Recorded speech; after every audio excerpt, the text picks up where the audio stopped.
Приветствую всех на моем канале Петельки из Амстердама. Все о вязании для начинающих и опытных рукодельниц. Итак, я продолжаю вязать мой худи. Тот, кто смотрит мой канал, знает, о чем я говорю. Значит, я вяжу худи для моего сына. И параллельно показываю какие-то приемы, которые я использую при вязании этого изделия. Значит, еще раз напомню, вот я его вязала японским плечом. Видите, посмотрите, как красиво получается. Рисунок у меня полупатентная резинка. Вот, поэтому он получается такой вот объемный. Но я не об этом сегодня. Значит, я уже закончила, связала рукава. В прошлый раз я вам показывала, как вяжется вот эта красивая кромка. Потому что я буду использовать молнию. И сегодня я вам покажу, как закрывать петли на изделие. Если вы вяжете сверху вниз, и вам надо закрыть изделие, то есть закрыть, да, петельки по низу изделия. Немножко рукаве, видите, какой красивый у меня рукав получился. Вот такие я делала спуски на нем. Рукав я вязала тоже поворотным вязанием. Почему? Ну, могу сказать, что рукав легко вязать по кругу, не надо делать шов. Но мне кажется, это мое мнение, что если вы вяжете все изделие поворотным вязанием, то и как бы вы ни старались, если вы начнете вязать по кругу, будет немножко отличаться вязка. Только из-за этого я вязала рукав тоже поворотным вязанием, закрывала, вот, убирала петельки и потом просто делала шов. А шов, посмотрите, вы даже если захотите, вы шов не найдете. Вы просто знаете, что он где-то здесь, потому что здесь я делала убавки. Все, шва не видно. Итак, и сегодня я вам хочу рассказать, как я закрывала петли на рукавах. Вот посмотрите, какой у меня получился край.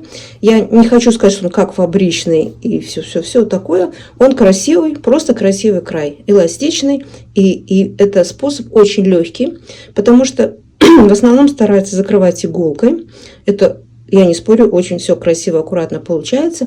Но если вы делаете на маленьком количестве петель, вот на рукаве вы так могли бы сделать иголкой закрыть. Но представьте, если вам надо закрыть, вот у меня по низу, вот когда я сейчас довяжу вот мой низ, здесь у меня даже, не знаю, так навскидку сколько петель, но очень много. И если я буду закрывать иголкой, представляете, какой мне хвостик надо у нитки оставить, чтобы мне хватило на все. Или тогда надо обрывать нитку. Это тоже не очень красиво. Поэтому я предлагаю сейчас вам посмотреть мой способ. И кому он понравится, пожалуйста, пользуйтесь. Итак, я покажу, конечно, на образце, чтобы было проще, да?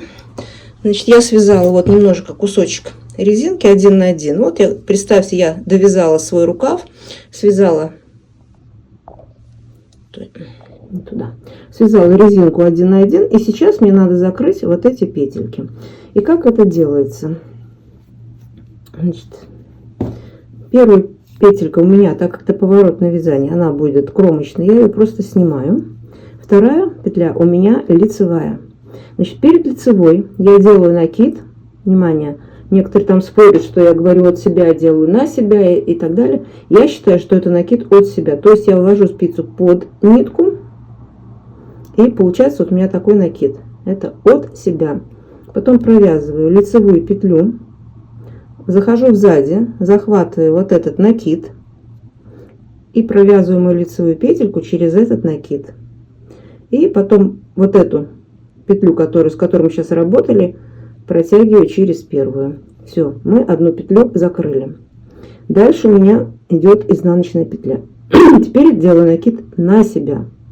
Видите, так вот как бы на себя. И провязываю изнаночную петельку.